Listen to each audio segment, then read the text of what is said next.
Good day, Lead Dwellers. This is a special edition of Lead Well. And what we have here is a special edition, a special interview with Ms. Liz Carter and Mr. Pete Okonkwo from Cottonwood Community. Take it away. Hi, so we are Cottonwood Community, Cottonwood Creek Healthcare Community. What we encompass is 2 floors of living for our elderly, community members. Basically, upstairs we have a short-term and a long-term care center where we provide therapy. We have a skilled hall that has been recently renovated. Nice. And on our first floor, we provide assisted living and memory care. We have a memory care wing. It's very small, very intimate. There's about a 1-to-6 ratio of staff. Currently, we provide services to them, services in-house as well as out. What else? Yeah, go ahead. You said you have an assisted living and a memory care. Can you expound more of that? Because it's like 3 services in one. Right. So our assisted living is a type B assisted living where we take a little bit more higher acuity. We have a AL director and also a RN weekend supervisor. Recently, our facility, in all transparency, was a 1-star. We had struggled with some regulatory concerns. However, since we've gotten a new team in and implemented new leadership, we have been able to go up to a 2-star, and we have a 3-star in our staffing because we have RNs around the clock. So the consistency of the staff to take care of the residents here is one of our selling features. It's the care and the compassion that we provide. Having a new team, having fresh faces, the residents pretty much enjoy and they thrive in the community. So, Mr. Pete, do you have any other services that you're offering in this community that you would like to add? Yes, actually we do have an executive chef on staff. Every meal is made with their own caring hands from scratch. We do also go around to our residents, incoming patients, and let them know what our menu is, ask what they want, and cater to their needs. Where it be, as well as an activities director that's brand new. His name's Scott. He's very hands-on. The residents love him. The families love him. We actually have a bunch of events and activities scheduled for the future. We partner with the Richardson Senior Center across the street. There we go. Where most of our residents get easy access. We have some residents that are already members with the Richardson Senior Center as well. Basically, what our community does is that we bring everyone together, both upstairs and downstairs, just so that everyone feels as if they get that family feeling, just because we are a community at the end of the day. We are certified CCRC. Our residents that are downstairs, if they have any incidents where they decline, they go upstairs and then come right back to their homes downstairs. We do just offer, a really family-based dwelling. Nice, awesome.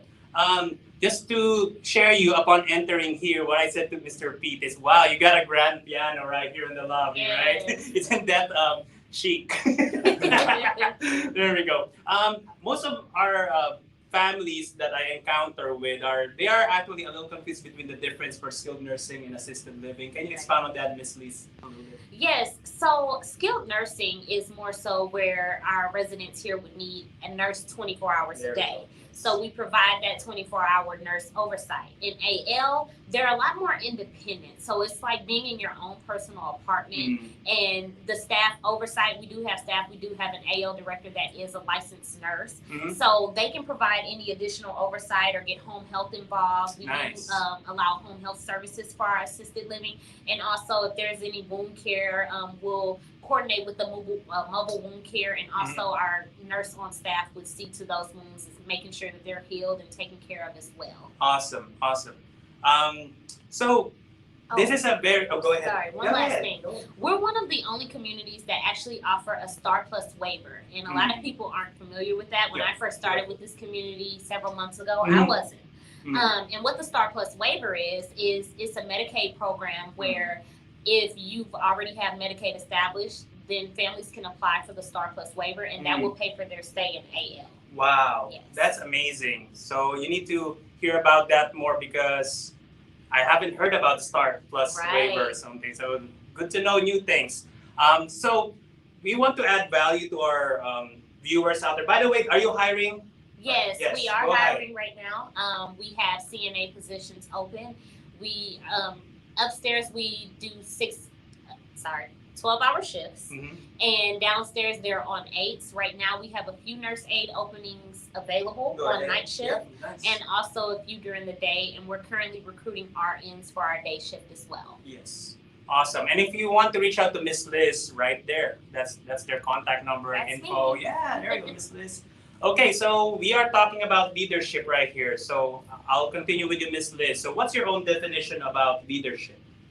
Leadership. Okay, that's kind of a tough one. Yes. So here at the facility, they pretty much call me the fearless leader. I don't know where they got that name, but I've led a lot of nonprofit organizations. In college, I did actually lead an organization called Adopt a Heart. Mhm. It's where we would sponsor someone who was affiliated with the university that I attended. And if they had some type of terminal illness or some medical condition, we would raise money for them throughout the year and provide them with those funds to help with any medical costs or things like that. So that's kind of where my leadership started. From there, I got involved with a program, organization through my church, Nice. and I put in a lot of work there. Mhm. And I actually feel like those are that was the foundation that really pushed me into a leadership role to be able to run an organization today. Amazing. I look young, but I'm actually almost 30. There we go. And I've been an administrator for a couple of years now. And to me, the hardest part about leadership is managing the people. It's Yes. building those relationships. Yes. It's encompassing everyone's unique talents into making a place thrive, into making, an impact on other people's lives. Definitely. And it's leadership is not about the age. Right. Because Very true. when we are young, we're already leading ourselves. Right. Just waking up in the morning, early in the morning. So no matter what your age, you have a lot to learn as a leader. And that's the cool thing about leadership. It evolves. Right. It's continuous. All ages. Exactly. Mr. Pete, what's your definition about leadership? I truly believe leadership stems from servitude, being a servant leader. Yes.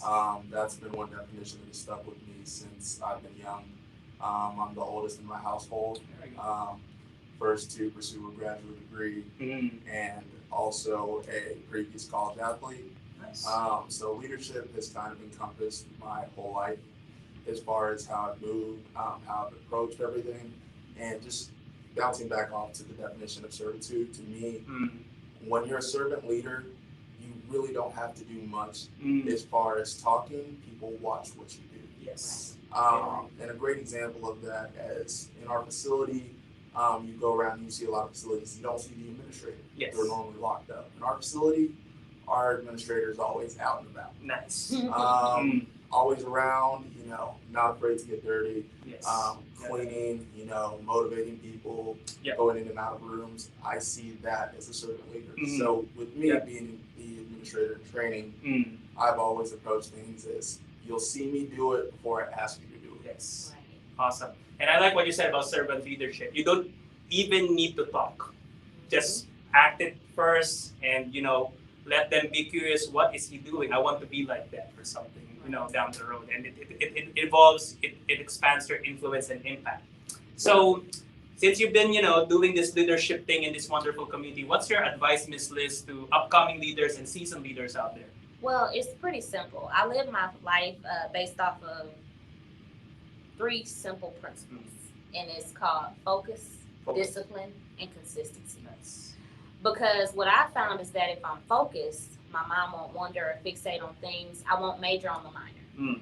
Discipline allows me to wake up every morning, come in here, give 110%, and expect nothing less from anyone else. Consistency. I have to always be consistent, and I have to practice that discipline. Yes. And those 3 core principles help me to deal with conflict, pressure, and frustration. Because as a leader, and as anybody, you will always encounter those 3 things. But if I'm focused and I'm disciplined and I'm consistent, Yes. then that helps me to deal with conflict, pressure, and frustration that is inevitable. I agree. And focus, that's what I've learned, a takeaway from it. Focus, discipline, and consistency. And it's not easy. I'll be completely honest with that. But it takes practice and learnable each day. All right. Thank you, Ms. Liz. Mr. Pete, what's your advice to leaders out there? So I've always lived my life by the 5 P's. Proper preparation prevents poor performance. Can you repeat that again? Proper preparation Preparation prevents prevents poor poor- performance. There you go. I learned that my freshman year of college Mhm. from my coach, Vince Alexander, and it's kind of stuck with me. Just basically, piggybacking off discipline. If you're prepared every single day, coming, to work on time, Yes. which is harder said than done for some people. But you come with that mindset. You wake up every morning, whether it's you grab your glass of coffee, Yes. you read your news, you catch up. You're disciplined to have a daily routine, and just have your life scheduled to where you're prepared for the day. Yes. The pressures of the day, what may come at you, you're prepared. Yes. And it kind of just trickles down like that. After that, you'll be able to handle any other conflicts coming your way. Exactly. And you said that you were like an athlete before, in college. What I've learned is the more the preparation, the more you'll get good during the ball game. It's just like same as you're going to the workplace. The more you prepared behind the scenes and you get your game on at it, because once you're in there at your work, you need to give your A game. That's what I'm saying. So awesome. So I'm very thankful for this opportunity to be invited here in your community. Yes, thank you. And as I said, it was said a while ago, if you need to reach them out, Miss Liz, Sir Pete, right there, their contact number. So, do you have any other words you want to add before we wrap up everything? Well, just reach out to us for all of your needs for your family members, your loved ones. If you want them to have awesome care, activities daily, fine dining to an extent, then reach out to us. If you want to just come in and take a tour and see the renovations that have been conducted, feel free to stop by. We're available anytime for a tour. Yeah, and see the grand piano out there. Yes. All right. So thank you very much, everyone, for watching. And if you like this content, please share it. Like us on First Shepherd Therapy and Healthcarestaffing.com. So as a banner cry on Lead Well, be strong and courageous, because you're not just called to lead, but to lead it well. Have a good one.